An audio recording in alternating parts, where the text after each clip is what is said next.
قوبات تاڵەبانی بازرگانانی دڵنیا کرد کە کێ بڕکێت دەستەبەر دەکەن و دەستێوەردان بنەبڕ دەکەن و بازاڕیش ئازاد دەکەن. ئەمەش لە داهاتوێکی زۆر نزیکدا دەبێت و بڕیارەکان داچێتە بواری جێبەجێکردنەوە. ئەوەش لە پێناو کاراسانی بۆ بازرگانان و نەهێشتنی ئەو ڕۆتیناتەی کە هاوڵاتیان باجەکەیان دەدا.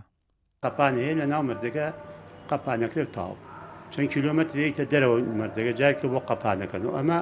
سەر باقی کەپارەکەش لێوەرگنەوە مشکلەمانە تاخیربوونی سارەکانی شەم کێشەیەەکە یان جیازێکی سۆنەردانرا ئێمە لەگەڵەوان جیازی سۆنەردانرا هەموو وڵاتێک سۆنەری خۆیە بەس ئەو سۆنەرە هەموو شتێک لەنا ئەو سیارەیە بێ هەمووی دیارە یەکتە ئەم لاوە جاریشتر ئەڵێبێ سارەکە ڕاگری حەماڵێکێتە سەرەوە تونێل نێن بۆ ناو وینەکە بەم دی و بەو دیوە ئەم بازرگانەکە تووشی زەرەی زۆرە بێت چون زۆر کاڵاهەیە خەسارە بێ دەیانی وامانەی ئەمە حەزناگەم هەموو شتەکان بەمەوە بڵین ئەمە وایە کتۆ بازرگان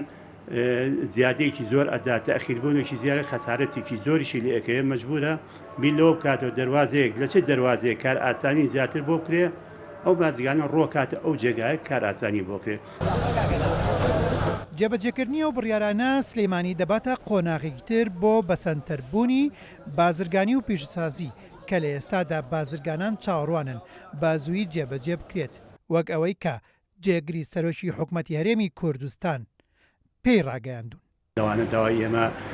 دروستکردنی ناوچەی ئازاد بکرێتە بواری جێبەجێکردنەوەکەم هەلی کارەتوان بڵێن بۆ دەیان هەزار کەس ڕەخسێنێ بۆیەکێکدە و بابەتانەکەەوە لە سنوورەکانی ئێمە مەرزی باشماخ و پەروێزخان کۆمەڵی کێشە و گرفتی تیا بووە و دەهات کەمی کتۆتەوە بارەکان کەمی کتۆتەوە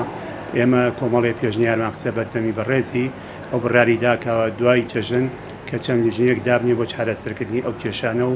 ڕۆیشی ئابووری و بازرگانی لە ناوچەکە تا بخاتە بواری جێبەجێکردنەوە وە کارە ئاسانی زیاتر بکا بۆ بازرگانەکان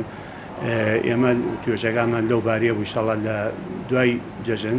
یەکسەر ئەو لیژنانە ئێمە دانیشین لەگەڵیانە خاڵ بە خاڵ ئەیخێنە بەردەمیان و بۆ چارەسەرکردنی ئەو کێشانە زۆر پێویستە لەبەرەوەی چەند ساڵێکە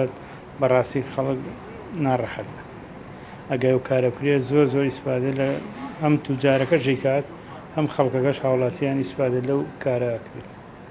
مەرزەکانی سنووری پارێزگای سلەیمانی دەواازەیەکی گرنگە بۆ ئاڵوگۆڕی بازرگانی و بۆتە دەواازەیەکیش بۆ ناوەڕاست و باشووری عێراق و ساڵانە با ملیۆنان دۆلار ئاڵوگۆڕی بازرگانی تێدا دەکرێت و هەمووان چاویان لەو بڕیارانەیە کە بە زوویی جێبەجێ بکرێت. هێمن قادر، کورد سات نیوز، سلەیمانی.